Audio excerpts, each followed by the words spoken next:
शुरुआत इस वक्त की बड़ी खबर से हम कर रहे हैं। देश के इतिहास में पहली बार राज्यसभा की एक सीट को लेकर घमासान मचा हुआ है। दिल्ली से लेकर गांधीनगर तक सस्पेंस कायम है। वोटिंग खत्म हुए 5 घंटे हो चुके हैं, लेकिन अभी तक वोटों की गिनती शुरू नहीं हो पाई है। पिछले 4 घंटे से बीजेपी और कांग्रेस के कई बड़े नेता दो बार चुनाव आयोग का चक्कर लगा चुके हैं।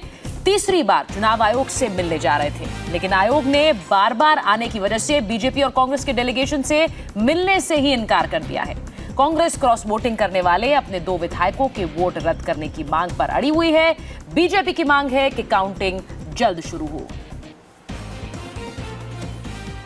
अगर कांग्रेस पार्टी कोई अनड्यू दबाव चुनाव आयोग पर न दे, ये तो उचित नहीं है। सारी बातें हो गई। अगर कांग्रेस पार्टी तिवारा जाएगी तो हम भी तिवारा जाएंगे। ऐसी जानकारी अगर कांग्रेस पार्टी नहीं जाएगी तो हम भी नहीं जाएंगे। और अब आपको बताते हैं कि वोटिंग खत्म होने के 5 घंटे बाद भी काउंटिंग क्यों रुकी हुई है। कांग्रेस का आरोप है कि उसके 2 विधायकों ने वोटिंग के बाद पर्ची को बीजेपी नेताओं को दिखाया। नियम के मुताबिक वोटिंग के बाद किसी को यह पर्ची नहीं दिखा सकते। इसी को लेकर कांग्रेस नेता पहले चुनाव आयोग पहुंचे, जिसके बाद बीजेपी भी आयोग पहुंची। फिलहाल चुनाव आयोग वोटिंग का वीडियो फुटेज देख रहा है। खबर है कि चुनाव आयोग आज ही फैसला लेगा, जिसके बाद वोटों की गिनती शुरू होगी। हमारी एक ही कोशिश है कि देखिए, बिल्कुल निष्पक्ष भयमुक्त माहौल में स्वतंत्र चुनाव हुआ है, और हमारी यही अपील है, रिक्वेस्ट है चुनाव आयोग से कि तत्काल काउंटिंग शुरू की जाए, ताकि जो रिजल्ट है वो आ जाए। इसमें कांग्रेस का जो ये आरोप है कि देखिए, कांग्रेस हार से पहले की जो हताशा है वो स्पष्ट कर रही है। और इंडिया टीवी संवाददाता निर्णय कपूर इस वक्त हमारे साथ जुड़ चुके हैं। देवेंद्र पराशर भी इस वक्त हमारे साथ है। सबसे पहले देवेंद्र, आपसे इस बारे में अपडेट चाहेंगे। चुनाव आयोग ने अब इन प्रतिनिधिमंडल से मिलने से साफ इनकार कर दिया है, लेकिन अभी तक चुनाव आयोग का क्या रुख पूरे मामले पर सामने आ रहा है? चुनाव आयोग की तरफ से ऑर्डर आ सकता है उस शिकायत के बारे में जो कांग्रेस ने यहाँ पर किया था। सूत्रों का ये कहना है कि बहुत ज़्यादा संभावना इस बात की रहेगी कि कांग्रेस को शायद इस मामले में झटका लगे अपनी शिकायत के मामले में, क्योंकि चुनाव आयोग के बड़े सूत्र का कहना है कि इस मामले में रूल 39A अप्लाई नहीं होता है। हालांकि देखना होगा कि जब अंतिम ऑर्डर आता है तो किस प्रकार का होता है, लेकिन इंतजार किया जा रहा है। और फिलहाल अब से थोड़ी देर पहले जब बीजेपी का डेलीगेशन आया हुआ था तो उनसे चुनाव आयोग ने मिलने से इनकार कर दिया। साथ ही साथ अभी एक बार फिर से कांग्रेस का डेलीगेशन आया हुआ है। इस बात की संभावना बेहद कम है कि कांग्रेस का डेलीगेशन इनसे भी मिले, इन्हें भी मना कर सकता है। इसका मतलब साफ है कि चुनाव आयोग को जो शिकायतें या जो बातचीत करनी थी उसने ग्रहण कर लिया है। अब उसे अपना आदेश जारी करना है, अपना ऑर्डर जारी करना है। हालांकि इस बीच खबरें देवेंद्र ये आई कि उस पूरे वीडियो फुटेज को प्रीव्यू किया जा रहा है, इस बारे में अपडेट?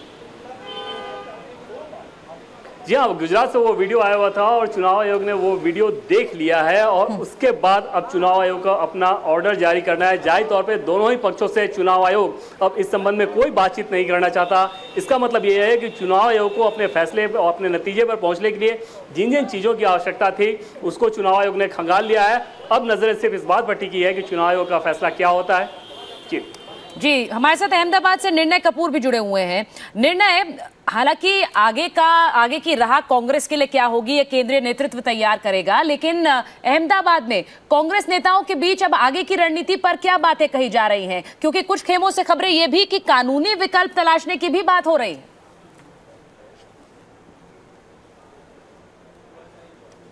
जी बिल्कुल। इनफैक्ट मैं आपको बता दूं, जब कांग्रेस के जो नेता हैं शक्ति सिंह गोहिल, उन्होंने जब शाम को ये मुद्दा मीडिया के सामने रखा, उस वक्त कांग्रेस के एक नेता और गुजरात हाई कोर्ट के बड़े वकील बाबूलाल मंगूकिया भी उनके साथ थे।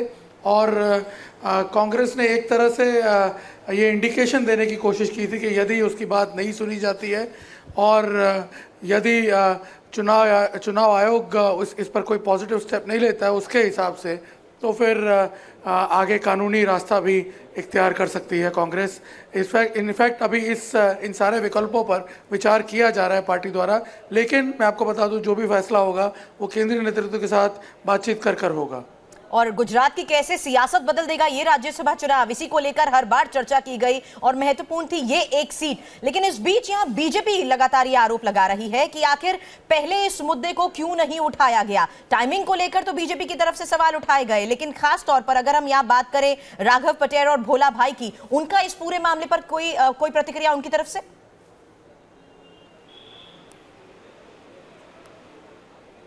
देखिए, उनकी तरफ से कोई वैसे प्रतिक्रिया नहीं मिली है, लेकिन मैं आपको बता दूं राघव जी पटेल, हालांकि भोला भाई गोहिल जो हैं उनसे बात नहीं हो पाई थी मीडिया की जब वो वोट करके गए, लेकिन राघव जी पटेल ने तो जब वो वोटिंग करके आए थे, बाहर आते ही उन्होंने मीडिया के सामने खुलासा कर दिया था कि उन्होंने अपना वोट बीजेपी को दिया है। और ये बता करके वो चले गए थे। उन्होंने ये कहा था कि वो कांग्रेस से नाराज चल रहे थे, जिसके बारे में उन्होंने कांग्रेस को पहले से सूचना दे दी थी। तो जहां तक अपने वोट की बात है वो उस पर कायम है। उन्होंने ये बात बड़ी क्लियर कर दी थी कि वो उन्होंने बीजेपी को वोट दिया है बाहर आने के बाद ही।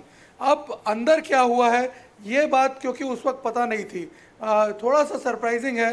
पूरे दिन चुनावी प्रक्रिया के दौरान बहुत सी बातें सामने निकल कर के आई पोलिंग बूथ से, पोलिंग स्टेशन से, कि बीजेपी ने किसी चीज़ पे ऑब्जेक्शन लिया है, कांग्रेस ने किसी चीज़ पे ऑब्जेक्शन लिया है, कई इस तरह के मुद्दे बाहर निकल करके सामने आए। लेकिन ये मुद्दा उस वक्त बाहर नहीं आया था जब चुनाव प्रक्रिया खत्म हो गई। उसके बाद इनफैक्ट कांग्रेस के नेता अर्जुन मोढवाडिया ने सबसे पहले जब प्रेस ब्रीफिंग की बाहर आकर के, तब उन्होंने इस बात का जिक्र किया। तो अब एक्चुअल में अंदर क्या हुआ था ये वीडियो फुटेज देखकर ही पता चल सकता है, और उसी से सारे फैक्ट्स जो हैं वो एस्टेब्लिश किए जा सकते हैं। कांग्रेस अपनी तरफ से दावा कर रही है कि उसने जब ये घटना हुई है उसी वक्त चुनाव जो रिटर्निंग ऑफिसर थे उनको कंप्लेंट की थी, लेकिन रिटर्निंग ऑफिसर ने उनकी बात सुनी नहीं। कांग्रेस ये भी कह रही है कि बाद में इनफैक्ट ये कहा गया कि सब लोग साथ बैठ करके बीजेपी और कांग्रेस के डेलीगेट्स एक साथ ये फुटेज देखेंगे, लेकिन उस बात को भी बाद में रिटर्निंग ऑफिसर द्वारा नकार दिया गया। तो अब एक्चुअल में क्या हुआ है ये जब चुनाव आयोग के सामने सारे फैक्ट्स पहुंच चुके हैं, चुनाव आयोग इन सब तथ्यों की जांच करके ही आगे बताएगा। फिलहाल राघव जी पटेल और जो भोला भाई गोहिल हैं उनका अभी कोई संपर्क नहीं हो पाया है।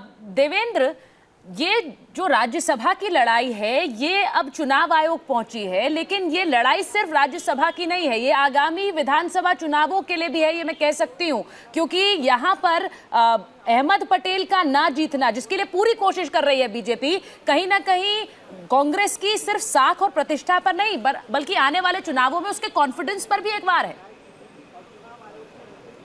निश्चित तौर पे, और इसी के चलते इतनी जोर आजमाइश दिख रही है महज एक सीट के लिए, जब इस तरह से हाई प्रोफाइल दबाव बनाने की कोशिश की जा रही है दोनों ही पक्षों द्वारा चुनाव पर अपने तर्कों के माध्यम से, अपने तथ्यों के माध्यम से।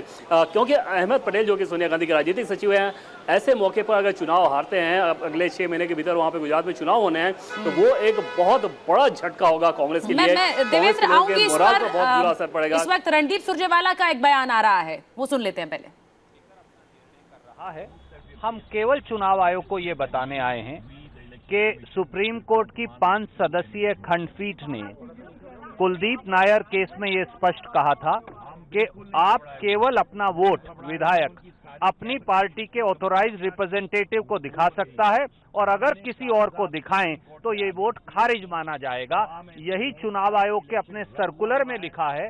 हम केवल सुप्रीम कोर्ट की वो जजमेंट और चुनाव आयोग का सर्कुलर उनको देने आए हैं ताकि उन्हें सही निर्णय लेने में, संविधान संगत निर्णय लेने में मदद मिले। तो यहाँ पर आपने सुना रणदीप सुरजेवाला को, जिन्होंने ये साफ तौर पर बताया कि आखिर वो फैक्ट्स अब रखने सामने आए हैं। लेकिन इससे पहले भी आपको बता दें कि रणदीप सुरजेवाला की तरफ से कहा गया था कि बीजेपी को इस तरह के ओछे हथकंडे अपनाना बंद कर देना चाहिए और बीजेपी के नेता अपने पद का गलत प्रयोग कर रहे हैं। हमारे साथ निर्णय कपूर इस बीच हमारे साथ हैं। निर्णय, अभी जब हमने देवेंद्र से भी इस पूरे मामले पर इलेक्शन कमीशन के रुख की बात की थी तो उन्होंने ये साफ तौर पर कहा था कि रूल 39A अप्लाई यहाँ पर नहीं होता है। ऐसे में कांग्रेस को एक बड़े झटके की बात कही थी देवेंद्र पराशर ने। हम आपसे इस बीच ये जानना चाहेंगे कि कांग्रेस जो बार बार ये आरोप लगा रही है कि खुद यहां पर आकर केंद्रीय मंत्री प्रभाव डालने की कोशिश कर रहे हैं, इस बारे में फिलहाल और डिटेल जानकारी आपके पास क्या है?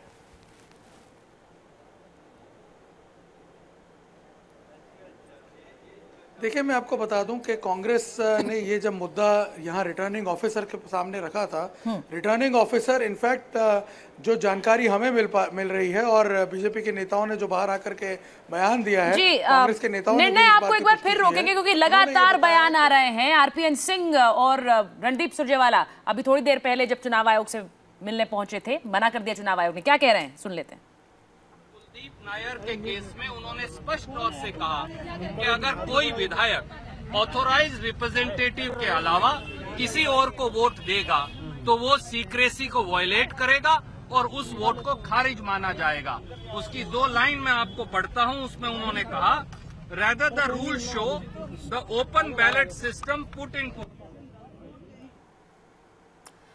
मिथिलेश हमारे साथ कांग्रेस दफ्तर से जुड़ रहे हैं। मिथिलेश, कांग्रेस का जो अब पूरा वार है वो 2016 के हरियाणा के उस मामले पर आधारित है जिसमें एक विधायक का वोट खारिज कर दिया गया था क्योंकि वो ऑथराइज सिग्नेटरी के अलावा किसी और को दिखाया गया था। अब ये इस पूरे मामले में पेच कितना फंसा है, क्योंकि बीजेपी ये मानकर चल रही है कि अगर इलेक्शन प्रोसेस पूरा हो गया तो उसके बाद वोट खारिज करने का सवाल ही नहीं उठता। जी बिल्कुल, आपने सही कहा। और वो विधायक खुद रणदीप सुरजेवाला से जो अभी मिलने के लिए पहुंचे हैं वहां पे, और जाहिर तौर पर कांग्रेस पूरी ताकत के साथ इसलिए भी है, हालांकि कांग्रेस का दावा है कि 45 विधायकों का समर्थन उसके पास है, 44 में से एक विधायक ने क्रॉस वोटिंग की थी, 43 विधायक कांग्रेस के हैं और एक विधायक एनसीपी के और एक जेडीयू के। लेकिन अपनी तरफ से 2 विधायक ने, जो कि बागी हो गए थे कांग्रेस के, उन लोगों ने अपना वोट किसी और को दिखाते हुए, खासकर अमित शाह को दिखाते हुए, और जाहिर किया था कि उन्होंने बीजेपी को वोट किया है। इसी कानून का हवाला देते हुए इसी बात को लेकर आगे बढ़ी है कांग्रेस पार्टी, और कांग्रेस को लगता है कि इस मामले में आगे बढ़ने पर सफलता मिलेगी। इसीलिए अभी से थोड़ी देर पहले जब यहां से निकल रहे थे रणदीप सुरजेवाला, उस वक्त हमने उनसे पूछा कि अब तीसरी बार क्यों जा रहे हैं। उन्होंने वो पन्ने दिखाए, सुप्रीम कोर्ट की रूलिंग दिखाई, कहा कि साफ तौर पर कुलदीप नैयर के मामले में सुप्रीम कोर्ट की रूलिंग है, इसमें कि अगर किसी और जो कि ऑथराइज नहीं है उनके अलावा आपने किसी को दिखाया तो आपके वोट को काउंट नहीं किया जाएगा। और 2016 में खुद रणदीप सुरजेवाला इसको भुगत चुके हैं। उन्होंने किरण चौधरी को अपनी तरफ से दिखाते हुए कहा था कि वोट उन्होंने किसको किया है। जाहिर तौर पर इसी कानून का हवाला देते हुए कांग्रेस पार्टी आगे बढ़ रही। जी चलिए, तो फिलहाल सारे देश की निगाहें इलेक्शन कमीशन की तरफ लगी हुई हैं। देखना यह है कि इलेक्शन कमीशन की तरफ से क्या कहा जाता है, क्योंकि फिलहाल जो ताजा खबर हमने आपको बताई, इलेक्शन कमीशन ने कांग्रेस और बीजेपी के डेलीगेशन को तीसरी बार मिलने से साफ इनकार कर दिया है। साथ ही जो वीडियो फुटेज है वो इलेक्शन कमीशन की तरफ से प्रीव्यू किया जा चुका है। बहरहाल